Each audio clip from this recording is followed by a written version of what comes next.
Notice that, James, see if my head's cut off on that screen.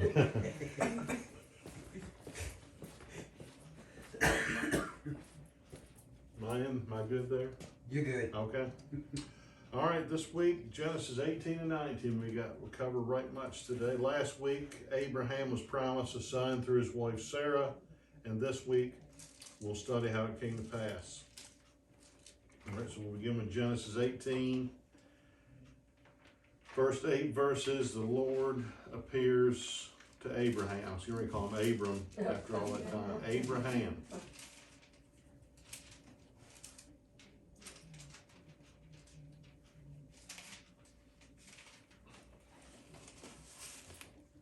And the Lord appeared to him in the plains of Mamre, and he sat in the tent door in the heat of the day. And he lifted up his eyes and looked, and lo, 3 men stood by him. And when he saw them, he ran to meet them from the tent door and bowed himself toward the ground. And said, My Lord, if now I have found favor in thy sight, pass not away, I pray thee, from thy servant. Let a little water, I pray you, be fetched, and wash your feet, and rest yourselves under the tree. And I will fetch a morsel of bread, and comfort ye your hearts. After that ye shall pass on. For therefore are you come to your servant? And they said, So do as thou hast said. And Abram hastened into the tent unto Sarah and said, Make ready quickly 3 measures of fine meal, knead it, and make cakes upon the hearth. And Abraham ran into the herd and fetched a calf tender and good, and gave it unto a young man, and he hasted to dress it.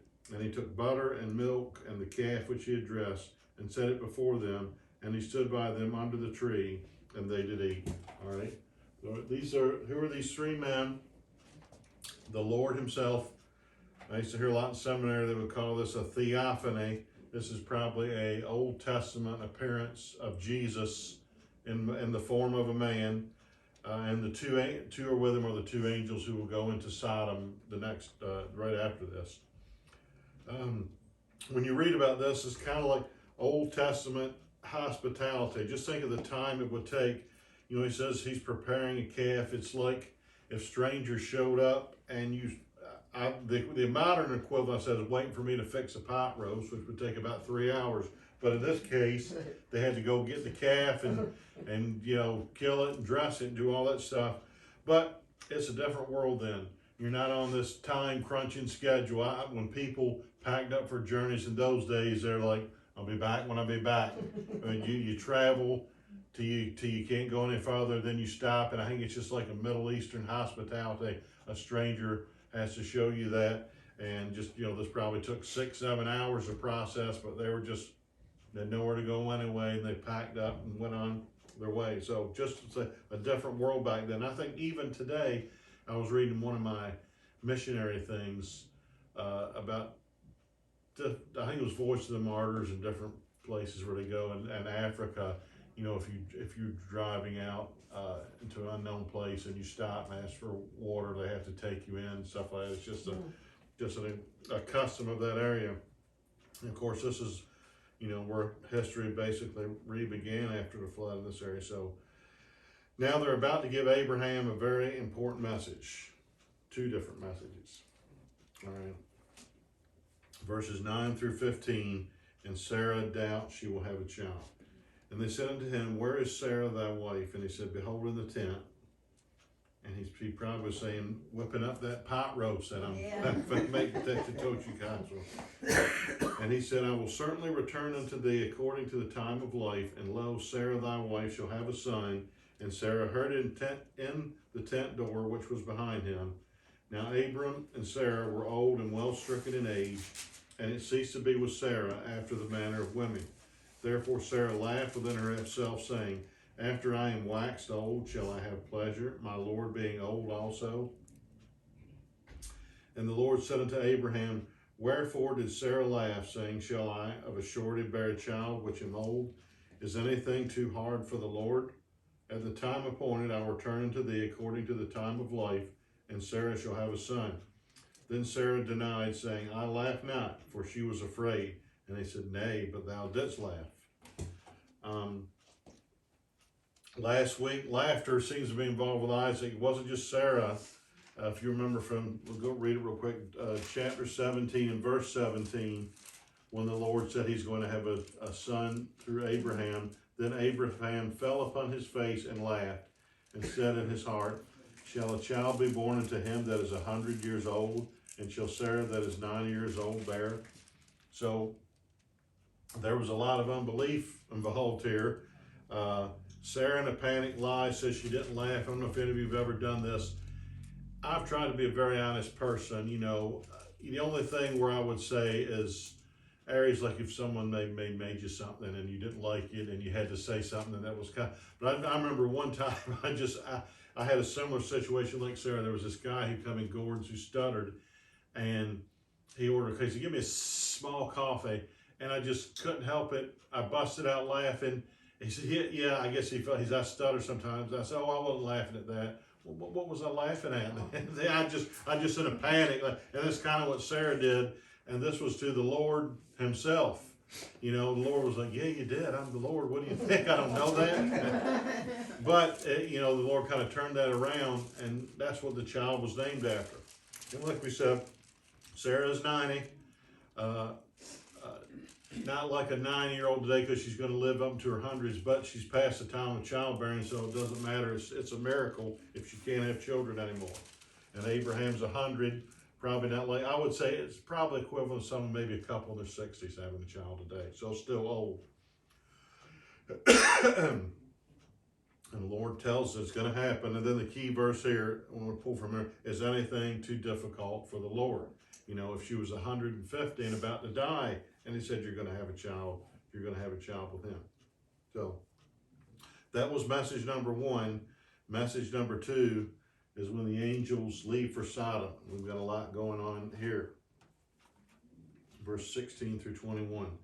And the men rose up from thence and looked toward Sodom, and Abram went with them to bring them on the way. And the Lord said, shall I hide from Abraham that thing which I do, seeing that Abraham shall surely become a great and mighty nation, and all the nations of the earth shall be blessed in him. For I know him that he will command his children and his household after him, and they shall keep the way of the Lord to do justice and judgment, that the Lord may bring upon Abraham that which he has spoken of him. And the Lord said, because the cry of Sodom and Gomorrah is great, and because their sin is very grievous, I will go down and see whether they have done altogether according to the cry of it, which is coming to me. And if not, I will know. All right. Again, there's 3 of them. The Lord is talking to Abraham, and then he's going to send those 2 with him off to Sodom to take care of the business. He begins by saying he'll not withhold what he's about to do to Sodom, as well as the other cities. Actually, it's going to be 4 cities the Lord's going to destroy. So the outcry is great, so the sin has come. There's a lot of wickedness in the world, but this must have been really, really bad for the Lord to do this. And we'll see what's going on in the next chapter. And again, we see who these 3 are: Abraham, the Lord, and the 2 angels heading off into that direction. So they're heading into Sodom, but we'll find out it's going to be an alliance of cities that we talked about back a couple weeks ago when Lot was captured. So the Lord reveals to Abraham what he's going to do. They begin to go in that direction, and then he talks to Abraham. Now, verses 22 through 33, as the 18th chapter closes out, we have a long dialogue here between Abraham and the Lord. And the men turned their faces from thence and went toward Sodom, but Abraham stood yet before the Lord. So they're going off in that way, and so I guess he's saying, here's what's going to happen. And Abraham drew near and said, wilt thou also destroy the righteous with the wicked? Peradventure there be 50 righteous within the city. Wilt thou also destroy and not spare the place for the 50 righteous that are therein? That be far from thee to do after this manner, to slay the righteous with the wicked, and that the righteous should be as the wicked. That be far from thee. Shalt not the judge of all the earth do right? So Abraham's kind of telling the Lord, what's right and wrong, and he's working his way in there, saying, surely can't you spare this city? And the Lord said, if I find in Sodom 50 righteous within the city, then I will spare all the place for their sakes. And Abraham answered and said, behold now, I have taken upon me to speak unto the Lord, which am but dust and ashes. So he's like, I'm saying, Lord, I'm admitting to you, I'm nothing. I'm, trying to humble himself. But peradventure, there shall lack 5 of the 50 righteous. Wilt thou destroy all the city for the lack of 5? The Lord says to him, and he said, if I find there 40 and 5, I will not destroy it. And he spake unto him yet again and said, peradventure, there shall be 40 found there. And he said, I will not do it for 40's sake. And Abraham's really getting some nerve here. And he said to him, oh, let not the Lord be angry, and I will speak. Peradventure, there shall 30 be found there. And he said, I will not do it if I find 30 there. And he said, he's still pushing that door. Behold, now I have taken upon me to speak unto the Lord. Peradventure, there shall be 20 found there. And he said, I will not destroy it for 20's sake. Well, he's done, right? Not yet. And he said, oh, let not the Lord be angry, and I will speak yet but this once. Peradventure, 10 shall be found there. And he said, I will not destroy it for 10's sake. And the Lord went his way as soon as he had left communing with Abraham, and Abraham returned into his place. The bargain with God. Abraham asked God for mercy. 50 first he asked for. Then he asked the nerve last for 45, 40, 30, 20, finally down to 10. He did stop. He didn't finally say, will you just not destroy it, Lord? Because I guess he knows that's going to happen. And when there's a reason why, and we look into next year, maybe why Abraham picked the number 10. We'll talk about that in a few minutes. But we do see the Lord's mercy in spite of the wicked condition. If there are just 10 righteous people in the city, he'll spare it. That's why I often think, as bad as this country is, there's a lot of still good people in here. So that's maybe why we haven't been judged so much. Humorously, I want to be careful here because not that many are watching it because we're videoing this on YouTube. But I did thought Abraham, when he was circumcised a year or just recently, he really became the father of the Jewish people. And even they weren't, well, technically they weren't called the Jews until after they were divided to the tribe of nation of Judah, nation of Israel. But he's father of the Israelites. And we know Abraham's descendants have been known for their ability to negotiate prices. One of my favorite jokes of all time was the Jewish daughter, and I heard a Jewish person, the first person to tell this, asked her dad for $20, and he goes, $15? What do you mean $10? So this is kind of like the first example of a Jewish man bargaining on the hill. He's bargaining down here 50, 45, 40, 30, 20, and 10. But we, like I said, he stopped at 10. We think for a reason. And as we go into the next chapter, we'll see possibly what this reason was. So the Lord has told Abraham what he's going to do. And he says last words with him, if I find 10 in there, I won't destroy the city. So the Lord goes just off. And then Abraham proudly so while he's talking with him, see those 2 men in the distance walking towards Sodom. So into chapter 19, the angels approach the city of Sodom. Verses 1 through 11. And there came 2 angels to Sodom and even. And Lot sat in the gate of Sodom, and Lot, seeing them, rose up to meet them, and he bowed himself with his face toward the ground. So Lot obviously perceived who they were. And he said, behold, now my lords, turn in, I pray you, into your servant's house, and tarry all night, and wash your feet, and you shall rise up early and go on your ways. And they said, nay, but we will abide in the street all night. And he pressed upon them greatly, and they turned into him, and entered into his house, and he made them a feast, and did bake unleavened bread, and they did eat. So I guess they were going to say, well, we'll just make camp out here. And he probably said, you don't know this place, like maybe a downtown city here in the United States. Like, would you want to go to Baltimore City? Say, no, we'll just stay out here in the street. And they said, no, you better stay inside with me. And we'll see why here in these unfolding verses. But before they lay down, the men of the city, even the men of Sodom, compass a house round, both old and young, all the people from every quarter. So they're drawn in when they see these men. And they called unto Lot and said unto him, where are the men which came into thee this night?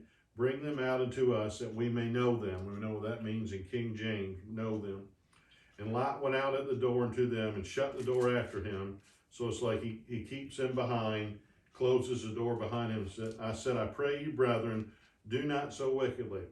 Behold, now I have 2 daughters which have not known man. Let me, I pray you, bring them out unto you, and do you to them as is good in your eyes. Only unto these men do nothing, for therefore came they under the shadow of my roof.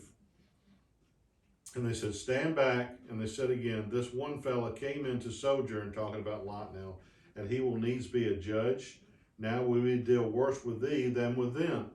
And they pressed sore upon the man, even Lot, and came near to break the door. But the men put forth their hand and pulled Lot into the house to them, and shut to the door. And they smote the men that were at the door of the house with blindness, both small and great, so that they wearied themselves to find the door. All right, Lot to talk about here. The 2 angels enter Sodom, meet Lot. They want to stay outside. Lot knows the wickedness of the people and says, you better come in, I'm sure nightfall's coming. Like the previous chapter, there's a rule, if someone comes under your roof, you're under all kinds of obligations to protect them. However, I do not understand Lot offering his 2 virgin daughters. We had a similar case in the book of Judges. I don't remember if that was the Levite and his concubine, and this guy keeps telling him to stay, and the men, I think the tribe of Benjamin, come to the door and have a similar demand, and he sends, as well, this time he sends her out, and then eventually they rape her all night and she dies. I don't know if you remember, he just goes up in the morning to pick her up. It's come on, let's go, and she's dead, I think clasping the threshold of the door. I think of several things. One, as a result of the sin nature and the curse, women were maybe not looked down as fully citizens, but it's incomprehensible. Lot was doing it, so the angels would be protected. But fortunately, the angels just stepped in and said, no, that's not going to happen. We'll just take care of this. And just look at what these angels have power to do. They can cause all those men to be blind, and they're getting ready to wipe out a city. So angels have power, of course, given to them by the Lord. So we still just can't justify Lot doing this, and I just don't understand. But we found out from Lot, he has a lot of flaws and weaknesses. And no matter Lot's intention to protect the angels, this has to be wrong. And then we'll see what happens, maybe explain what will happen with his daughters later. Or verses 12 to 14, the angels are going to give Lot specific instructions. And the men said unto Lot, hast thou here any besides, this is a key verse here, besides son-in-law and thy sons and thy daughters, and whatsoever thou hast in the city, bring them out of this place. For we will destroy this place, because the cry of them is waxen great before the face of the Lord, and the Lord has sent us to destroy it. And Lot went out and spake unto his sons-in-law, which married his daughters, and said, up, get you out of this place, for the Lord will destroy the city. But he seemed as one that mocked unto his sons-in-law. This verse may imply here,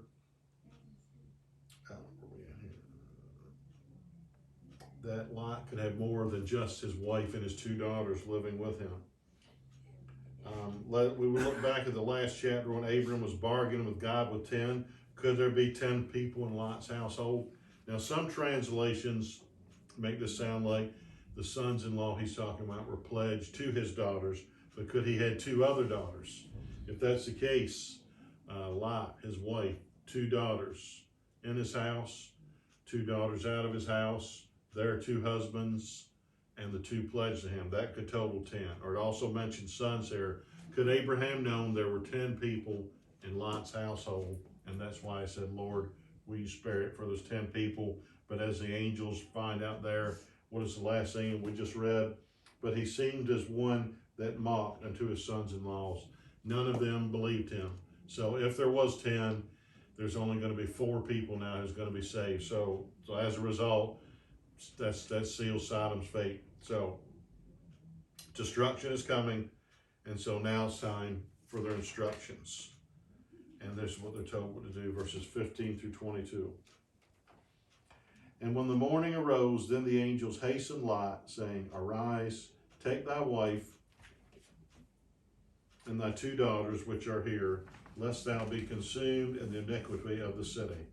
And while he lingered, the men laid hold upon his hand, upon the hand of his wife, and upon the hand of his 2 daughters, the Lord being merciful unto him, and they brought him forth and set him without the city. And it came to pass, when they had brought them forth abroad, that he said, Escape for thy life, look not behind thee, neither stay thou in all the plain, escape to the mountain, lest thou be consumed. And Lot said unto them, Oh, not so, my Lord. Behold now, thy servant hath found grace in thy sight, and thou hast magnified thy mercy, which thou hast showed unto me, in saving my life. And I cannot escape to the mountain, lest some evil take me, and I die. Behold now, this city is near to flee into, and it is little one. Oh, let me escape hither. Is it not a little one, and my soul shall live? And he said unto him, See, I have accepted thee concerning this thing also, that I will not overthrow the city for the which thou hast spoken. Haste thee, escape hither, for I cannot do anything till thou be come hither. Therefore the name of the city was called Zoar. So a couple things to know here. Lot almost seems like in a denial, like he doesn't want to go. And just remind you, that would be difficult. Suppose someone came to your house and said, this Chrisfield is going to be wiped out today. And of course no motor vehicles, so just get on foot and start going. There's only so much you can take. You're leaving everything you own behind. So you can't imagine they had much there. But they're saying, this is no joke. It's time to go. Now, where does Lot flee to? Zoar. All right, let's go back to Genesis 14. And they always say Sodom and Gomorrah was destroyed, but it was not just Sodom. First, there was 5 cities. All right, verse 2, Lot had separated from Abram at the time. He had been captured and kidnapped. 4 kings had captured these alliance of 5 kings. So apparently these 5 cities were all together. That these made war with Bera, king of Sodom, where Lot is, and with Bersha, king of Gomorrah. And the Lord says he's going to destroy Sodom and Gomorrah, but also talks about, and Shinab, king of Admah, and Shemeber, king of Zeboam, and the king of Bela, which is Zoar. All right, Zoar is where Lot is going to flee here. So that's the one city that's going to be spared. But these 2 cities also will be destroyed. As a matter, and so where do we get all 4 of them? All right. We read previously this today, where he said in verse 18-20, the Lord said, because the cry of Sodom and Gomorrah is great, so those 2 cities. But in my weekly Bible reading this week, it just affirms that these others 2 were destroyed as well. And I've got to find it. Yesterday, I read Deuteronomy 29 and 30. See if I can find the specific verse. Yeah, here we go. Verse Deuteronomy 29:23, and that the whole land thereof is brimstone and salt and burning, that is now sown. Israel's about to take the promised land. Now beareth nor any grass groweth therein, like the overthrow of Sodom and Gomorrah and Admah and Zeboim, which the Lord overthrew in his anger and his wrath. So of those 5 cities, he destroyed 4 of them. Zoar, I guess, was the smallest, and that's where Lot was going to flee. And, this is the Dead Sea area, so most think of this, which is like the deadest place on earth where nothing grows there, and that's where they think Sodom and Gomorrah was there, where it literally rained fire and brimstone upon that place. The Lord's protection, he's going to flee. Now, Sodom and Gomorrah is destroyed here, and then what happened with Lot's wife and her disobedience. Verses 23-26. The sun was risen up, the earth when Lot entered into Zoar, so they probably left still nightfall. Then the Lord rained upon Sodom and upon Gomorrah brimstone and fire from the Lord out of heaven. I'm thinking maybe Sodom and Gomorrah were the 2 big cities, and these other 2 of, what's the name here? Whatever they were I just mentioned.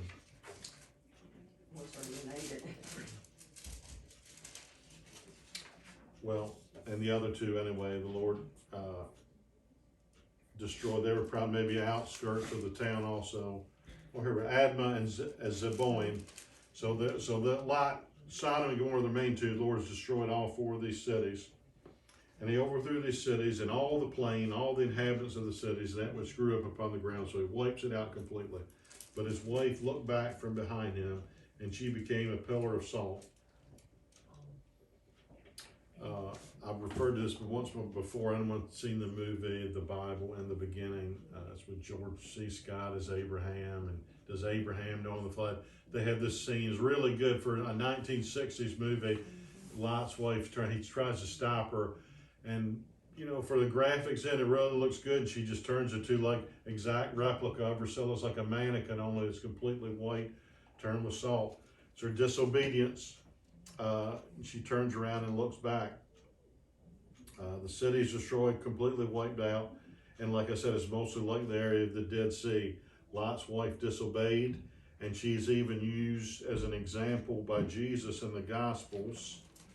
Let's go to Luke 17.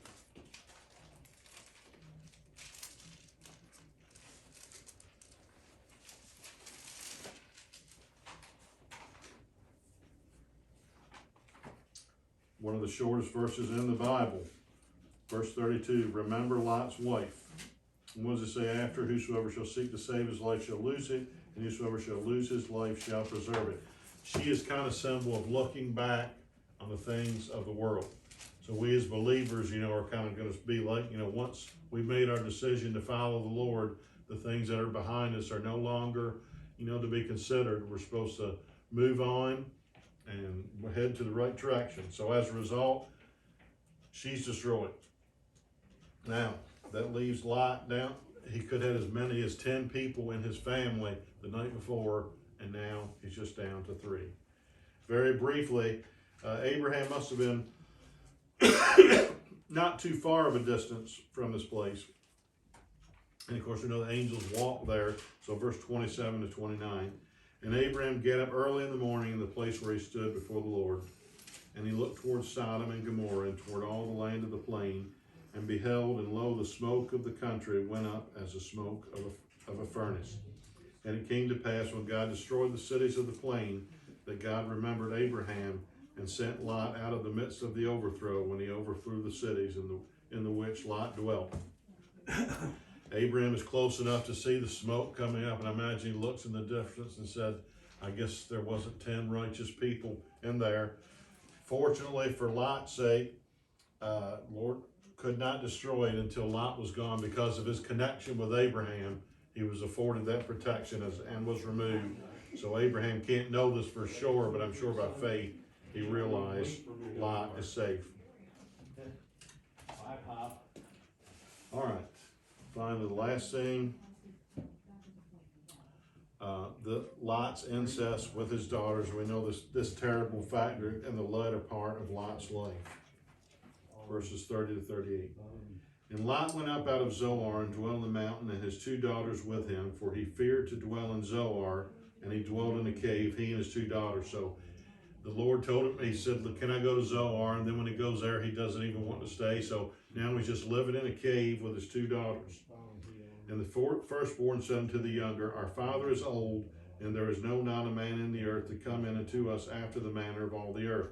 Come, let us make our father drink wine, and we will lie with him, that we may preserve seed of our father. And they made their father drink wine that night. And the firstborn went in and lay with her father, and he perceived not when she lay down, nor when she arose. We will say, we'll give him a minor benefit. He didn't know this was occurring, but still, he had to eventually. And it came to pass on the morrow that the firstborn said unto the younger, behold, I lay yesternight with my father. Let us make him drink wine this night also, and go thou in and lie with him, that we may preserve seed of our father. And they made their father drink wine that night also. And the younger rose and lay with him, and he perceived not when she lay down, nor when she arose. Thus were both the daughters of Lot with child by their father. And the firstborn bare a son, and called his name Moab, the same as the father of the Moabites unto this day. And the younger, she also bare a son, and called his name Ben-Ami, the same as the father of the children of Ammon unto this day. All right, let's close out in this chapter. Go back to Genesis 13 when Lot is given the choice where to settle, and he chooses Sodom. That has all the potential for him. There's a city there, the lush life, but after he makes this decision, his life just spirals down after one thing after the other. First, he's captured, if you remember, and then Abram has to rescue him. Later, he's in a city that is turned against him, saturated by wickedness. He loses potential family, destroyed in Sodom, then his wife, and finally it's just him and his 2 daughters. They mention here there's not a man left on earth. Maybe in their perception, the people aren't aware of the world. They thought the whole world had been destroyed with that. That is what it sounds like. So there's nobody left. So if they thought that, there's going to be no women for their sons that are going to be born anyway. So, but they get him drunk, have sex with him, and produce children born out of incest. So these 2 sons, they're Lot's, both his sons and his grandsons at the same time. Now it says Lot didn't know it because he was drunk, but probably eventually when he sees them becoming pregnant and knows there's no one or been around here lately, they probably, eventually told him what happened. It said his daughters may have thought they were the last people on the earth, but as a result, again, of all this disobedience, maybe, if their father has no more respect, to send them out to a crowd of men like he did Sodom, they have no more respect for their father than to do this. And so maybe that'd be a result. As a result, Moab and Ben-Ammi is born, the Moabites, the Ammonites, and they will constantly be a thorn in the children of Israel's side all throughout the Old Testament. So disobedience, as with Ishmael, has its consequences. So we say the Lord has called this Abraham and his family, but they're not perfect people, and their flaws will show up. So we covered a lot today.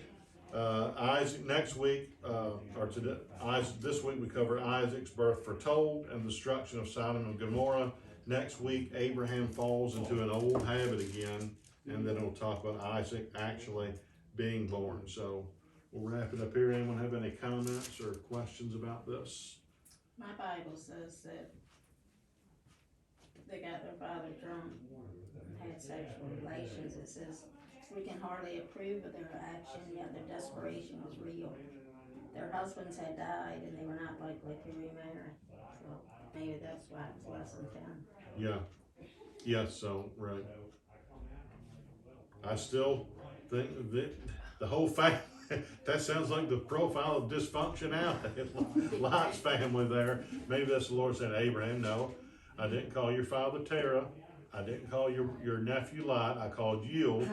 And I didn't call Hagar and Ishmael. I called you and Isaac through that. And so all these things are going to cause problems all throughout the Old Testament for Israel.